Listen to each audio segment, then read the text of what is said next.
मैं आपको शर्म आनी चाहिए। केंद्र में आप बैठे और बेटियों के साथ ऐसी हरकतें हो रही है, आपको शर्म आनी चाहिए। अगर किसी बेटी के साथ अत्याचार होता है और उसके खिलाफ कोई प्रोटेस्ट करता है तो आपकी दिल्ली पुलिस उसको उठा के जेल में डालती है। शर्म आनी चाहिए, डूब के मर जाना चाहिए आप लोगों को। कि जिधर भी देखो हवस के जल्लाद बैठे हैं।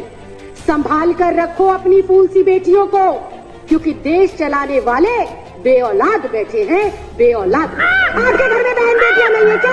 आपकी कोई बेटी नहीं है क्या? आप किसी के बेटे बाप नहीं है क्या? आप किसी के भाई नहीं है क्या? शर्म आनी चाहिए, डूब कर मर जाना चाहिए आप लोगों को। उसी प्रकार देश के गृह मंत्री, जो कि बीजेपी के राष्ट्रीय अध्यक्ष भी हैं, श्री अमित शाह जी, उनके पास अंधेरी काली रात में सरकार बनाने का पूरा समय है। उनके पास विधायक खरीदने का समय है, लेकिन देश की बेटियों की सुरक्षा सुनिश्चित हो, देश की सुरक्षा सुनिश्चित हो, इसके लिए देश के सुरक्षा गृह मंत्री के पास समय नहीं है। एनसीआरबी की रिपोर्ट के मुताबिक हर 3 मिनट के अंदर देश के किसी न किसी राज्य में, किसी न किसी शहर में, किसी न किसी गांव में, बस्ती में हर 3 मिनट में कोई न कोई बच्ची, महिला, बुजुर्ग रेप का शिकार होती है। लेकिन दुर्भाग्यवश स्थिति ये है कि ना तो देश की महिला बाल विकास मंत्री के पास अपराधियों के खिलाफ कार्रवाई करने का समय है, ना पीड़िता के परिवार से मिलने का समय है। उसी कड़ी में देश के प्रधानमंत्री जी के भी पास बड़े बड़े स्पोर्ट्स पर्सन हो या अभिनेता हो, उनके साथ फोटो खिंचाने का समय है, उनकी शादियां अटेंड करने का समय है, लेकिन देश की बेटियों पर हो रहे अत्याचार, उनकी सुरक्षा, उनकी जिम्मेदारियों को लेकर देश के प्रधानमंत्री के पास टाइम नहीं है।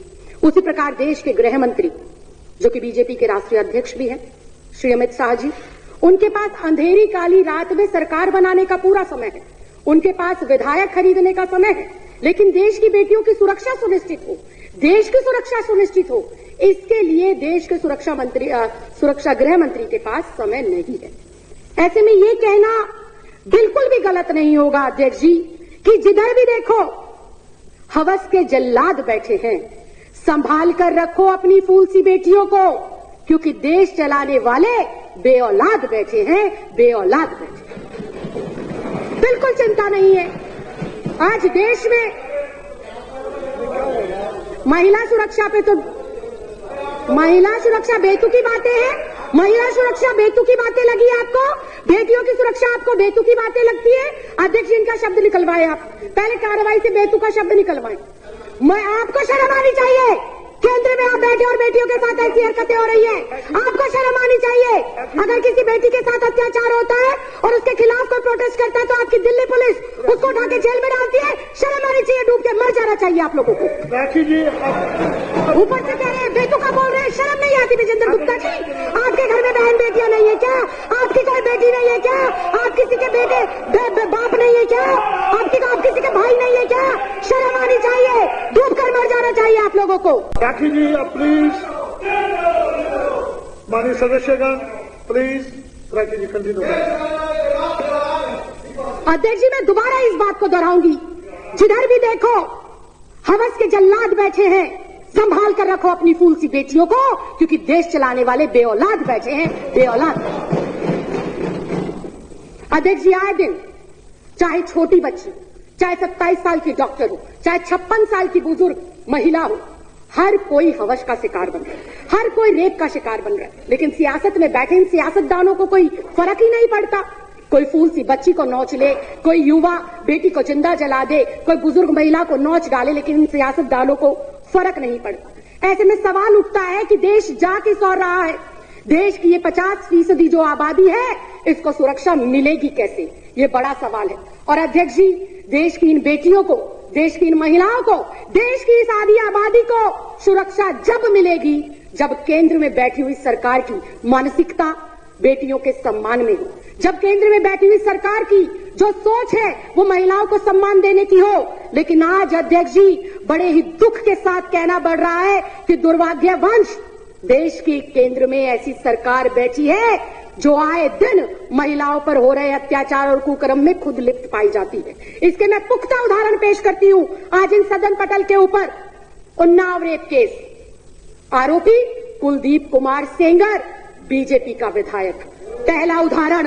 दूसरा उदाहरण, आज आसिफा 8 साल की मासूम बच्ची, कठुआ जम्मू का केस, इसमें भी आरोपी बीजेपी के नेता पाए जाते हैं। शाहजहांपुर यूपी का केस, चिन्मयानंद स्वामी एक बेटी को ब्लैकमेल कर रहा था, निवस्त्र होकर उससे मालिश कराता था। कौन है वो आदमी? वो है पूर्व गृह राज्य मंत्री बीजेपी की सरकार का।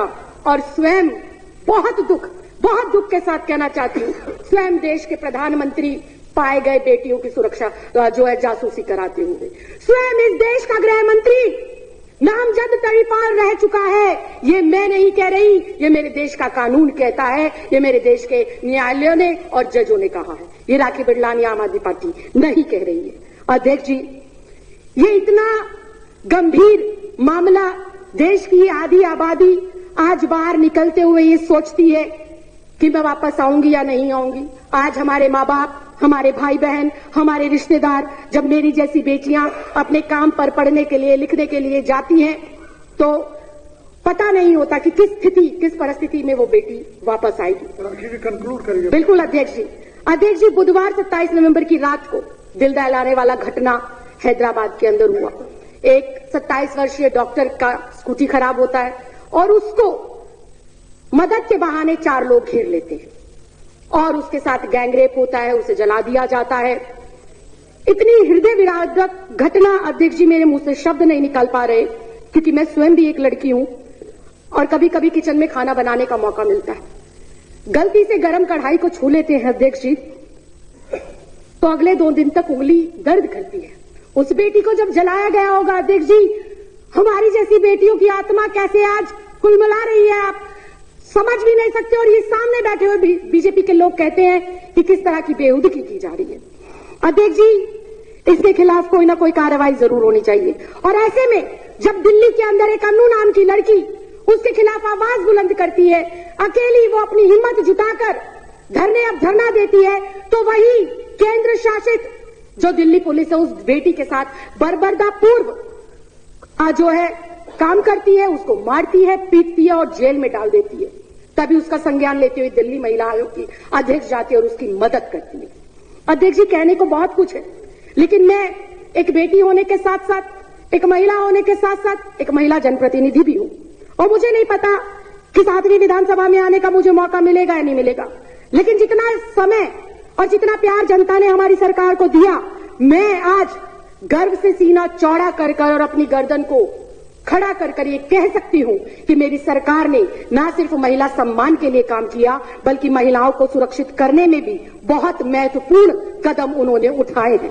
मैं उम्मीद करूंगी कि देश में आज जो स्थिति है वो स्थिति भविष्य में ना हो, इसके लिए आज हर एक बेटी को जागना होगा, हर परिवार के सदस्य को जागना होगा और उखाड़ कर फेंकना होगा ऐसी मानसिकता के नेताओं को जो मानसिकता वो महिलाओं के विरोध में रखते हैं और जो उनकी मानसिकता महिला विरोधी झलकती है। आपने मुझे इस अति महत्वपूर्ण मुद्दे पर बोलने का मौका दिया, बहुत बहुत धन्यवाद, बहुत बहुत आभार।